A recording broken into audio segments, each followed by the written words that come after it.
ગુજરાતના લોકપ્રિય મુખ્યમંત્રી શ્રી ભૂપેન્દ્રભાઈની ટીમમાં રાજ્ય કક્ષાના મંત્રી તરીકેનો પદગ્રહણ એટલે કે ચાર્જ લેવાનું આજના દિવસે મને સૌભાગ્ય મને અવસર મળ્યો છે।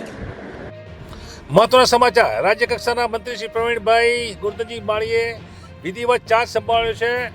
ટુડે ગુજરાતી ન્યૂઝમાં જોઈ રહ્યા છો દ્રશ્યો। પ્રવીણભાઈ માળીએ વિધિવત રીતે પોતાનો ચાર્જ સંભાળ્યો છે। નવી ઉર્જા સાથે કાર્યભારની શરૂઆત થઈ ચૂકી છે। ગુજરાતના નવા મંત્રીમંડળના વિસ્તરણમાં મંત્રી પ્રવીણભાઈ માળીએ આજે લાભ પાંચમના દિવસે વિધિવત રીતે પોતાના વિભાગનો ચાર્જ સંભાળ્યો છે।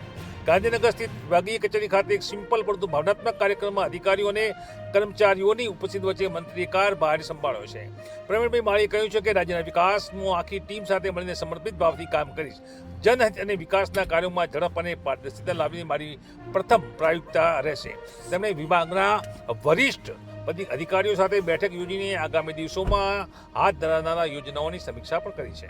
કાર્યક્રમ દરમિયાન અનેક લોકપ્રતિનિધિઓ, પાર્ટીના કાર્યકર્તાઓ અને પ્રદેશના આગેવાનો હાજર રહ્યા હતા। સૌએ ફૂલેહાર અને શુભેચ્છાઓ આપી નવી જવાબદારી માટે શુભકામનાઓ પાઠવી હતી। સ્થાનિક કાર્યકર્તાઓએ કહ્યું છે કે પ્રવીણભાઈ માળી સાદગી અને કાર્યશીલતા માટે ઓળખાતા નેતા છે। તેમણે નિમણૂકથી વિસ્તારના વિકાસ કાર્યોને નવી દિશા મળશે તેવી આશા પણ વ્યક્ત કરી છે।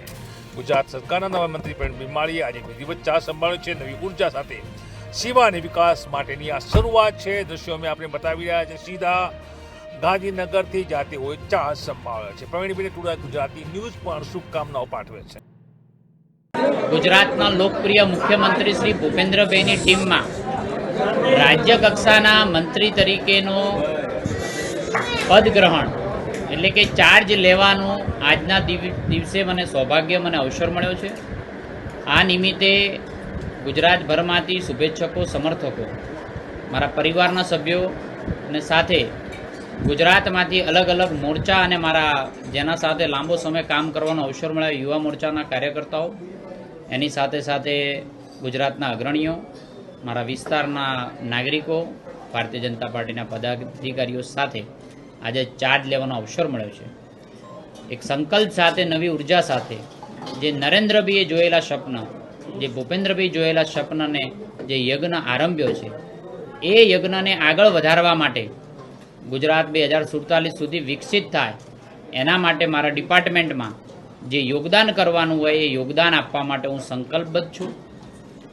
ગુજરાત કાર્બન ફૂટપ્રિન્ટ સાથે, ગુજરાત નેટ ઝીરો સાથે, ગુજરાત કાર્બન ન્યુટ્રલ સાથે આગળ વધશે અને 2070 સુધી જે નરેન્દ્રભાઈએ સંકલ્પ કર્યો છે એમાં મારું ડિપાર્ટમેન્ટ સંપૂર્ણપણે યોગદાન આપશે એની ખાતરી સાથે મેં આજે ચાર્જ સંભાળ્યો છે।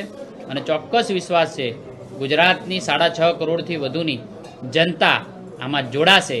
જે નરેન્દ્રભાઈ જે સપનું જોયું છે, ભૂપેન્દ્રભાઈ જે સપનું જોયું છે એમાં આપણે ગુજરાતના સૌ નાગરિકો જોડાય એની આશા સાથે આજે મેં ચાર્જ સંભાળ્યો છે।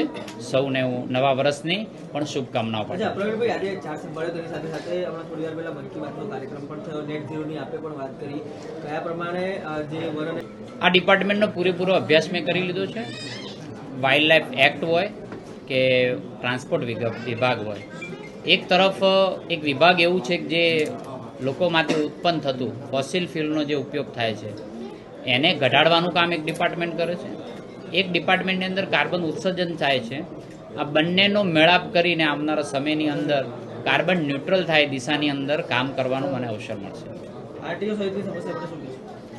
તમામ જે પણ કંઈ સમસ્યાઓ ટ્રાન્સપોર્ટ ડિપાર્ટમેન્ટની મને એમ લાગે છે કે નવા આયામો અમારા મંત્રીશ્રી અને હાલ નાયબ મુખ્યમંત્રી શ્રી હર્ષભાઈના નેતૃત્વની અંદર ખૂબ સારી રીતે આયોજન થઈ ગયા છે એનું આપણને અત્યારે જોવા પણ મળે છે। પબ્લિક ટ્રાન્સપોર્ટ વધુમાં વધુ વધે તો કાર્બન ઉત્સર્જનની અંદર પણ ઘણો ફાયદો થતો હોય છે। એ દિશાની અંદર આવનારા સમયમાં નરેન્દ્રભાઈ, ભૂપેન્દ્રભાઈ અને હર્ષભાઈના નેતૃત્વની અંદર કામ કરવાનો અવસર મળશે અને મને ચોક્કસ વિશ્વાસ છે કે એમાં આપણે સિદ્ધિ હાંસલ કરીશું। Okay, thank you.